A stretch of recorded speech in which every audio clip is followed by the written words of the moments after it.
Olá, esse é o programa Notícias à Luz do Espiritismo. Eu sou Felipe Saad e hoje estamos aqui com o palestrante Leonardo Torres Olá, pessoal. e com o médium Eduardo Sabag. Olá, pessoal, tudo bem? E que Deus e o nosso Mestre Jesus nos abençoem. No programa de hoje, vamos comentar sobre um caso que aconteceu no final de julho de 2018, mais precisamente no dia 30 de julho.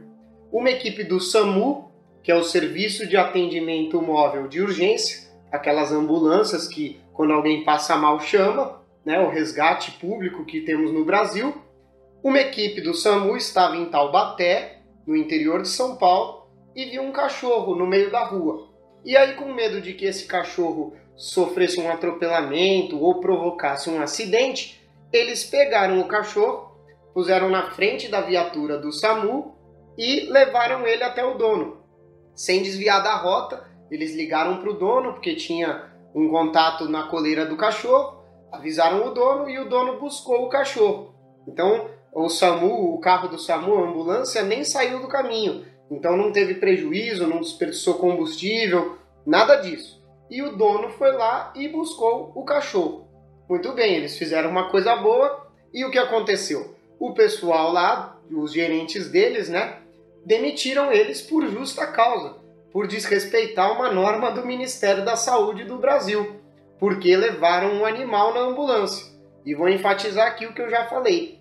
Eles levaram o cachorro na parte da frente da ambulância. Não foi na parte de trás, onde ficam as pessoas que necessitam de socorro. Muito bem, eles foram demitidos no mesmo dia, no dia 30, porém no dia 1º de agosto, um dia depois, 2 dias depois, perdão, porque julho tem 31 dias, 2 dias depois eles foram recontratados, porque houve uma pressão popular nas redes sociais para que eles fossem recontratados para o serviço deles. Inclusive o médico recusou voltar para o cargo, mas o motorista, o socorrista e o enfermeiro aceitaram voltar para o cargo. Então, muito bem, Edu, eu queria que para começar o debate, você explicasse para o amigo ouvinte se os animais também têm alma, se eles são seres, se eles são espíritos, como que funciona? Porque algumas religiões dizem que os animais não têm alma, apenas nós humanos. E aí, como que funciona isso? Então, Felipe, com certeza os animais têm alma, claro. Inclusive, André Luiz dá a entender para nós, nos livros, que a gente passou pelo reino mineral, vegetal, animal e agora estamos no reino hominal e chegaremos ao reino angelical. Ou seja, as almas evoluem. Deus quer que a gente evolua e não só evolua em inteligência e moralidade, que é o que a gente tem que evoluir hoje. Hoje a nossa evolução da maior parte dos seres humanos é desenvolver a inteligência. De alguns já é o último estágio da evolução, que é desenvolver a moralidade, desenvolver o altruísmo, o amor ao próximo. Mas os animais eles estão em outra fase, eles têm que aprender a vida física e etc. Então é claro que os animais têm alma, é quase como a nossa, só que um pouco diferente, pois está em estado anterior, porém eles devem ser respeitados. Inclusive Jesus fala que quem fizer algo pelas criancinhas está fazendo por ele. Quando ele fala crianças, na verdade, ele está falando as crianças a nível espiritual. E quem são as crianças a níveis espirituais? Os animais. E até mesmo aqueles humanos que não são muito evoluídos ainda, podemos dizer. Mas esse é o entendimento. Muito bem, então sintetizando o que o Edu falou, Deus governa o universo por meio de leis. E uma dessas leis é a lei do progresso, que garante que tudo progride, tudo melhora ao longo do tempo. Então a gente começa lá no átomo, segundo o livro dos Espíritos, e progride até a fase angelical. Então a gente começa no reino mineral, depois reino vegetal, depois reino animal, depois uma transição para o hominal, vivendo como homem das cavernas. Aí sim vem a fase hominal, a fase de homem da nossa evolução, que o Léo vai explicar um pouquinho melhor para a gente. E no último nível dessa fase hominal, a gente atinge o nível angelical, que seria o nível de um espírito puro, como nosso mestre e governador do nosso planeta, Jesus Cristo. Léo, você pode explicar para o amigo ouvinte como são as 5 fases aí da evolução hominal? Sim, Felipe.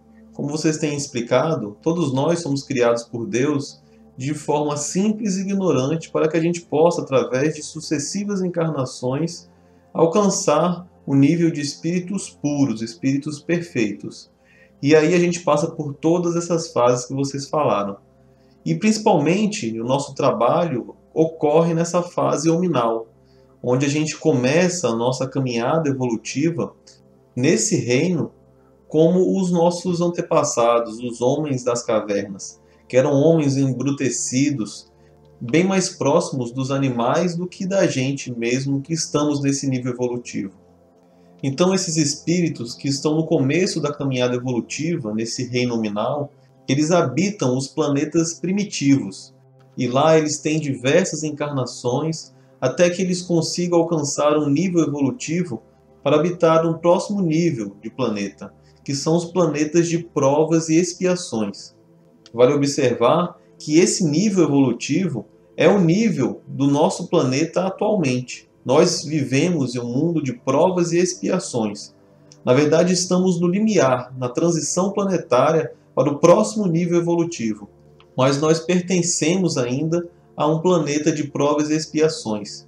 E é por isso que espíritos que vieram de planetas primitivos, que geralmente são embrutecidos, erram bastante, cometem assassinatos, maldades, por não ter inteligência suficiente para compreender o que é certo e errado, nesse nível evolutivo de provas e expiações, eles já com uma inteligência um pouco mais aflorada, sabendo mais o que é o certo e o que é errado, eles acabam tendo que expiar as situações erradas que cometeram ou passar por provações para que eles possam evoluir de forma mais rápida. E é por isso que encontramos tantos problemas no nosso planeta.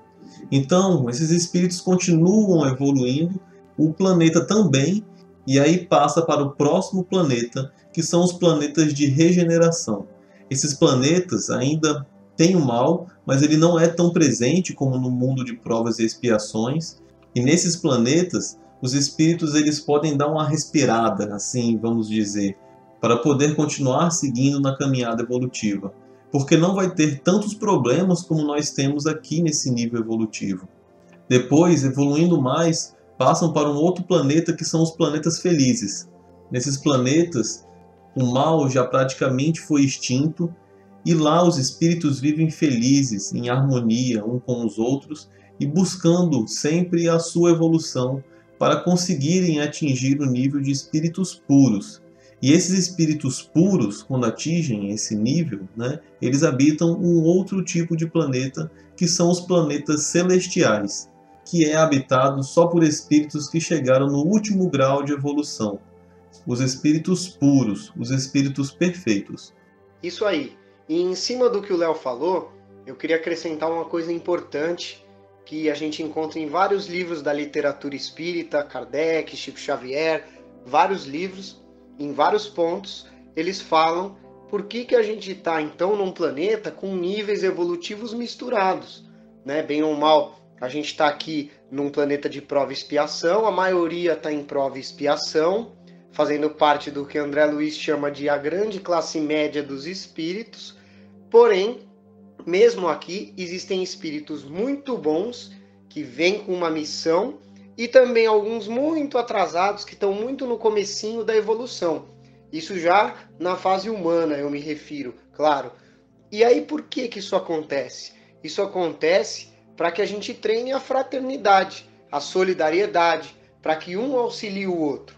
Então para que aquele que é bem evoluído, como uma Madre Teresa, um Chico Xavier, um Gandhi, ele dê exemplo para nós, da grande classe média. E para aquele bem atrasadinho, aqueles que cometem crimes bem bárbaros, para que eles, convivendo com nós, que estamos na classe média, um pouquinho à frente deles, para que eles possam aprender algo, aprender a conviver melhor, desenvolver melhor a sua moralidade, as suas virtudes e também a sua parte intelectual, a sua inteligência, como o Edu falou lá no começo do programa. E em cima disso aí que eu estou falando, voltando aqui na notícia, eu queria que o Edu explicasse para a gente o que é necessário a gente fazer para ter a salvação, para desencarnar e ir para um lugar bom. Porque esse pessoal que parou ali a viatura e pegou o cachorrinho e pôs dentro da viatura, eles fizeram o bem. Eles tentaram ajudar aquele cachorro, que como a gente já viu, é um espírito assim como nós, ele só está em outra fase evolutiva. Eles fizeram isso e também evitaram que aquilo causasse um acidente. Porque o cachorro ali na rua, algum motorista poderia tentar desviar dele e provocar um acidente de trânsito, ou o cachorro poderia se assustar e morder uma criança. Então outras coisas poderiam ter acontecido. E aí, pensando em ajudar toda a coletividade, o bichinho, o dono do bichinho que estava procurando ele, a criança que poderia ser mordida, o motorista de trânsito que poderia se provocar e se envolver num acidente por causa desse cachorrinho, pensando nisso tudo, e também, claro, no cachorrinho, como eu falei, eles fizeram isso, eles pegaram o bichinho e ajudaram ele. Então eles fizeram uma caridade com esse bicho e com toda a comunidade de maneira geral.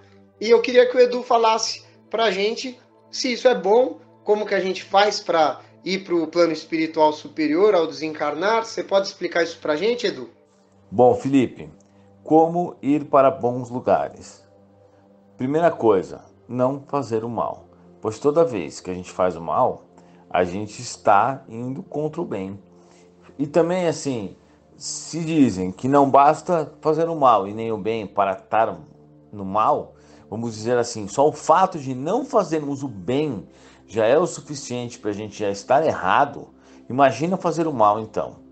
Ou seja, todas as vezes que fazemos qualquer coisa que seja do mal, a gente está indo contra a vontade de Deus. E obviamente que isso não vai ser bom.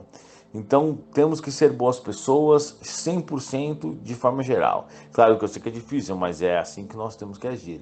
Então não podemos ser nem egoístas, né, nem maldosos, nem nada que contrarie as regras de amor e de caridade de Deus.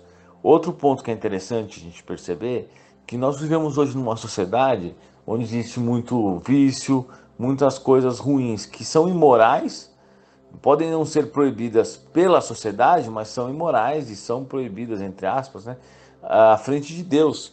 Então, não fazer o mal, não sermos pessoas ruins, não utilizar-se de vícios.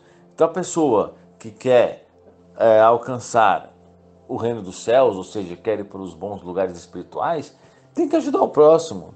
Não pode ter vício. Não adianta você querer ser bom, mas falhar em algumas coisas. Por exemplo, ser um bom pai, ser bom no trabalho, mas no trânsito agredir as pessoas, xingar as pessoas. Então isso não está certo. Nós temos que ser bons em todos os lugares. Vai para o centro espírita, trabalha, em casa, trata bem seus familiares, e temos que ser bons sempre. Lembrando que, obviamente, que nós sabemos que o único caminho para a verdadeira felicidade é a caridade. É só assim que a gente alcança a nossa transformação interior, a nossa mudança e a caminhada para o plano superior, que seria o céu, né? Mas nós que estamos numa fase ainda meio atrasada evolutivamente, temos que buscar ser melhor a cada dia e todos os dias, vamos dizer assim, sempre buscar mudar algo dentro de nós, sempre para nos favorecer no bem, sempre para nos auxiliar, e assim a gente pode ajudar as outras pessoas que estão à nossa volta. Legal. E complementando o que o Edu falou, André Luiz, em um dos livros, eu não sei agora se é no livro Os Mensageiros ou no Missionários da Luz, ele fala que o número de criminosos no plano espiritual é maior que o número de criminosos aqui encarnados. E por que isso? Porque aqui encarnados, quem são os criminosos? Aqueles que cometem crimes. Muito bem, eles cometem crimes normalmente porque são egoístas, eles têm alguma característica dessa muito grave, como por exemplo um político que rouba. Ele é uma pessoa extremamente egoísta. Ele rouba, ele pega o dinheiro para ele, pensando nele, e deixa pessoas sem remédio no hospital. Ele está sendo muito egoísta. E aí ele comete um crime, então ele é um criminoso aqui na Terra. Aí às vezes ele é preso, às vezes não. O criminoso da Terra, né? Depende da justiça conseguir pegar ele, dele ser condenado, depende da lei da época, do país que ele vive e por aí vai. Muito bem, mas ele é um egoísta que é um criminoso na Terra. Mas existem aqueles que são egoístas aqui na Terra e que não são criminosos. Aquele que pensa só nele, mas ele não rouba, ele não faz mal para os outros, mas ele é egoísta. Então, um egoísta, um orgulhoso, ou qualquer que seja esse defeito moral que ele tenha, ele não é um criminoso aqui perante a lei humana, a menos que ele cometa um crime. Portanto, lá, quando desencarna, lá quem é criminoso no plano espiritual? Aquele que cometeu crimes aqui e também esse que é egoísta, ou orgulhoso, ou qualquer outra coisa, e que não cometeu crimes. Então é importante ressaltar isso. Lá mais pessoas acabam sendo punidas pelos seus erros do que aqui quando encarnados. Agora, voltando no que o Edu falou, eu queria lembrar uma frase que é a premissa da codificação de Allan Kardec. Nos livros de Kardec, em várias partes da codificação, dos livros também de Chico Xavier, a gente encontra muito essa frase, que fora da caridade não há salvação. O que quer dizer isso? Que a pessoa que não fez a caridade, seja ela de qualquer religião, ela não vai para um plano espiritual bom ao desencarnar. Porém, qualquer que seja a religião dela, às vezes ela nem tem religião, mas se ela fez o bem, se ela fez a caridade, aí ela vai ter a salvação. A salvação é ir para o plano espiritual superior ao desencarnar. Então, por isso que Kardec diz, fora da caridade não há salvação. Então, aquele que não fez caridade vai para um lugar que não é bom. E aquele que fez vai para um lugar bom. Claro que isso Kardec pôs, por quê? Porque muitas religiões, a gente vê isso até hoje, dizem assim, não, aquele que é da minha religião, quando morrer, quando desencarnar, ele vai para o lugar bom. O que não é, vai para o lugar ruim. Eles dizem, fora da minha igreja não há salvação. Mas Kardec corrige muito sabiamente essa frase, para que fora da caridade não há salvação. Então a frase fica correta dessa maneira. Ou seja, fez o bem, vai para um lugar bom. Não fez o bem, não vai para um lugar bom. Eu queria aqui agora, para que o Léo explicasse para a gente, então, se fora da caridade não há salvação, esse pessoal que salvou o cachorrinho, que fez o bem para o cachorrinho, para o dono do cachorrinho, para o motorista que não se acidentou por desviar do cachorrinho, como eu já falei. Nesse caso, esse pessoal agiu bem, Léo? Com certeza, Felipe. A caridade ela não deve ser feita somente com os humanos. A caridade ela tem que ser feita com todos, com as plantas, com os animais, né? Porque todos nós somos parte da grandiosa obra de Deus. E é por isso que o Espiritismo fala que fora da caridade não há salvação. Porque nós temos que entender que fazemos parte dessa grandiosa obra de Deus, que todos nós estamos aqui para nos ajudar no nosso progresso evolutivo. Ajudar o próximo, principalmente aqueles que não têm tanta evolução. Então, com certeza, eles fizeram certo sim. O que eles fizeram era uma caridade que ajudou não só o cachorrinho, mas todos aqueles que poderiam se envolver com esse fato. Então, com isso, a gente consegue perceber que precisamos realmente fazer a caridade. Todos nós somos irmãos, somos filhos de Deus e estamos caminhando junto rumo a espíritos perfeitos, espíritos puros. E nada mais certo do que a gente poder se ajudar, não é mesmo? Então precisamos sempre seguir em harmonia. E a prática dessa máxima do Espiritismo, que é a caridade, há tantas outras virtudes que nos ajudam a evoluir, como a benevolência, o perdão, a propagação do amor e tantas outras virtudes que nos ajudam no nosso progresso evolutivo e na do próximo também. Muito bem, para finalizar o programa de hoje, eu queria deixar bem claro aqui o que o Léo falou. O Léo falou que a gente tem que ser caridoso com todos do universo, porque tudo do universo faz parte da criação de Deus. E aí a gente tem duas maneiras principais de auxiliar os outros. A primeira é a caridade material, quando você faz algo material pela pessoa. Então, quando você compra um alimento para ela, um medicamento para ela, quando você paga uma conta para ela, ou quando você dá diretamente dinheiro. Tudo isso são coisas materiais. Muito bem, esse é o primeiro tipo de caridade. O segundo tipo de caridade é a caridade moral.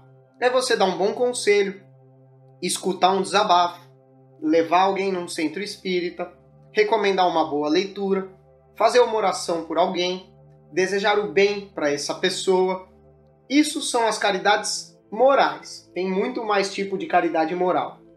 Enfim, o importante é que a gente sempre auxilie o próximo, inclusive fazendo caridade material, por todos. Porque como o Edu falou, os pequeninos a que Jesus se referia também são as plantas, os animais. Então a gente pode fazer uma caridade moral por um bichinho, orando por ele, desejando o bem para ele. E também caridade material. Um bichinho na rua, a gente pode dar uma ração para ele. Ou uma instituição que acolhe bichinhos na rua, a gente pode ver o que ela precisa de ração, precisa de brinquedo, e levar lá nessa instituição. Muito bem, então a gente pode fazer a caridade moral e material, com as pessoas, também com os animais e as plantas. E daí, para finalizar aqui, eu queria lembrar que isso é muito importante.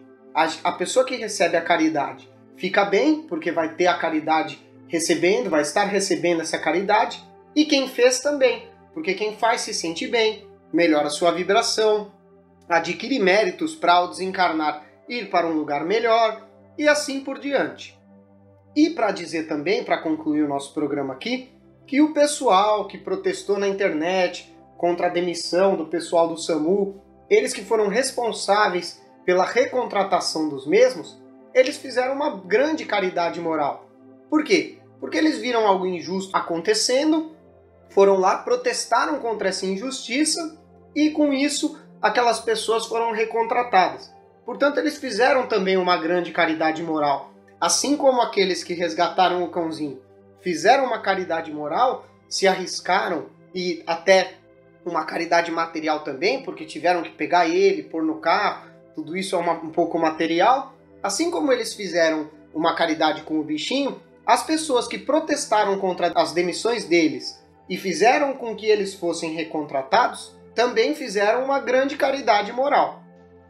E com isso encerramos o programa de hoje. Agradecemos ao amigo e à amiga ouvinte e pedimos que Deus, nosso Mestre Jesus e os Espíritos de Luz nos abençoem. Que assim seja e até a próxima. Obrigado, pessoal, e até a próxima. Até a próxima, pessoal. Muito obrigado. Curta e compartilhe este vídeo. A maior caridade que podemos fazer pela doutrina espírita é a sua divulgação. Assim daremos a oportunidade para os outros conhecerem também o Espiritismo. Até a próxima, amigos.